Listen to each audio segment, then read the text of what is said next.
What's going on, you guys? Alaxo here again. Alright, so today we are going to pretty much just be going over Ninny here. I believe the last time I went over her, I pretty much just went through a various amount of things, but I wanted to more so focus on her CC removal because she has really good CC removal. So in this battle, or in this video, I'm pretty much just going to be running her through several battles, all Kenpachi contest battles, and showing pretty much just showing off her rage skill and what else she brings to the table just besides CC removal, because that is pretty good. But I think that the key thing about her is right here is it decreases the crit resist chance of the enemy team and increases your back row by 20% crit chance. You know, also the character with the highest attack gets an extra 30% crit damage, but what I'm trying to focus on here is the crit. What her rage skill is pretty much going to do is going to make it so your back row is either going to crit the enemy or block, or they will block. So I'm going to be showing you several battles here, and I'm gonna be going over it as I see it, and I'll be pointing it out too. So let's go ahead and check that out really quickly here. Alright, so in this battle, oh, also the rage as well. The rage gen is also really nice. Like, as you can see, Ichigo, as soon as he raged, he got what, 45% of his rage, and then when he's used mastery skill, look, he's already ready to go. Like, that's how nice she is as a character, is the rage gen, and what you're about to see right here. Alright, so she is going to rage here. You're going to see reduces the crit resist chance of the enemy, and boom, you'll see crit chance increase of your team right there. So now you'll notice that everything we're going to get from here on out is pretty much either going to be crits or blocks. 4 crits right there, and as we all know, both Stark and Nell aren't really high crit characters. They're not really high crit characters. They have pretty middle to low crit, and that only gets worse because crit resist chance on the enemies. So you will see that they will be getting lots of crits, and pretty much everything should once again either be a crit or a block, because that's all the enemy can do at that point.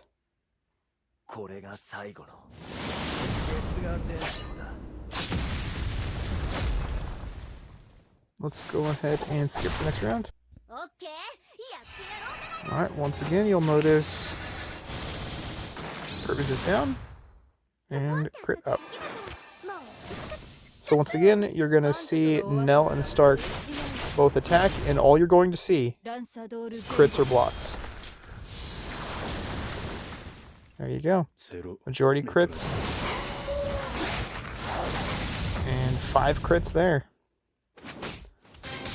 So I believe that was, what, 3 non-crits, like 2 blocks, and 8 crits or something like that out of the 2. So pretty good crit chance right there. Oh, here's Aizen also. His Aizen's actually built up pretty good. So I believe he has his Aizen at 5-star, and it's actually pretty good looking Aizen. So 1.5 billion to the front row in case you're curious. Alright, so we're going to once again see a couple attacks here from our back row, and you should either see crits or blocks. Crit. Crit. Block. Let's go ahead and move on here. Alright, once again, going off. And as long as you use her rage once every 2 rounds, you'll have this pretty much up all the time. Look at that. When was the last time you saw 6 crits from Nell? Followed up by almost 6 crits from Stark. You see what I mean? Pretty nasty. If you put another character on the team that increases crit chance, Once again, like Kid Byakuya, you're pretty much going to be at 100% crit chance for your team.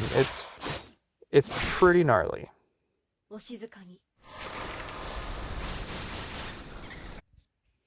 So for this last battle, we're going to go ahead and hop into the latest match we had.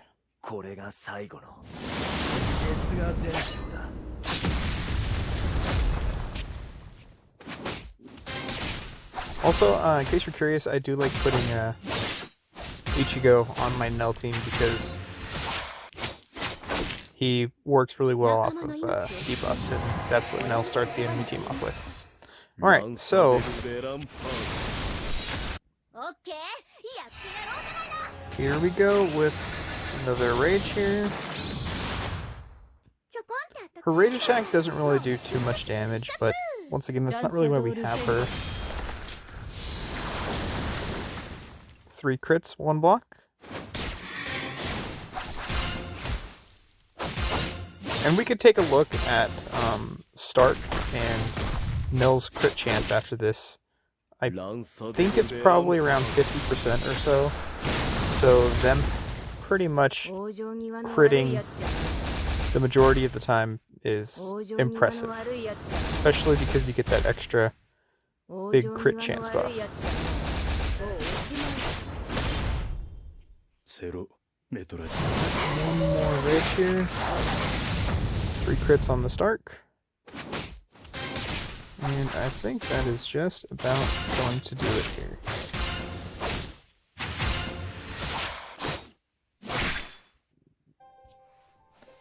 So let's see here. Looks like she has a 63.9% crit chance, so a little bit higher than I had originally thought. So she actually is pretty close to about 90% crit chance when we get that buff off. And same with Stark. Also, since we're here looking at the character stats, we can also look at crit resist chance. So as you can see, for the regular character, we have around a 35 to 40% crit resist chance. So lowering that by 25% across the board would pretty much decimate their crit resist chance. And then if you were to put a character like Valentine's Lodoichi on there, then that pretty much makes your crit resist chance 0. So at that point, you're either guaranteed to crit or guaranteed to block. One more thing I want to go over here is a lot of people have been asking, not just myself, but a lot of people have been asking, who is better? We have Ninny here, and we have Rukia. So the thing about Rukia is she doesn't do the same thing that Ninny does. Rukia, actually, it was funny because the old kit of Ninny before they changed it actually was really, really similar to Rukia, but I think that Oasis figured that, oh, hey, this is pretty much just another version of Rukia that we're going to re-release, so let's change it. So they actually completely changed Ninny, but the thing about Rukia is she actually works more like Noelle, where she reduces the damage reduction rate and defense of the enemy team. So Rukia is, in my opinion, I feel Rukia is a little bit better. Just my thought. If you guys really want me to do like some kind of comparison video, I don't know how I do a comparison video between the two, since they're two completely different characters, but I could attempt at it, especially because I have them pretty much on par with each other. Let's see. I'm pretty sure I have her at 6 and I have Ninny at 5. And I'm actually kind of torn whether I want to get Ninny to 6 or I want to get up their War Souls. I don't really have too many Omni Shards to work with right now, so. But yeah, that's the thing about Rukia, is she's a completely different character. Personally, once again, I do like Rukia a little bit better than Ninny, because all my back row attackers are just really, really, really high DPS. And you also got to remember that Muramasa is pretty much my favorite character in the game right now. So he decimates the back row, and him with Rukia are just like a 1-2 combo. So those are my thoughts on Ninny comparing to Rukia. I do like Rukia a little bit more, but they're two completely different characters, so you can't like actually compare apples to apples. It's more like apples to oranges or something like that. So anyways, guys, that is pretty much going to do it for this one. If you guys haven't already subscribed, feel free to hit that subscribe button. I'd appreciate it. If you guys enjoyed this content, feel free to hit that like button as well. Questions, comments, concerns, hit me up in the comment section, or my Discord will also be in the description below. And I will probably catch you guys either in Discord or on the next one. Also, if you guys have any suggestions for videos, feel free to let me know in the description or in the comments as well. Alright, I'll see you guys.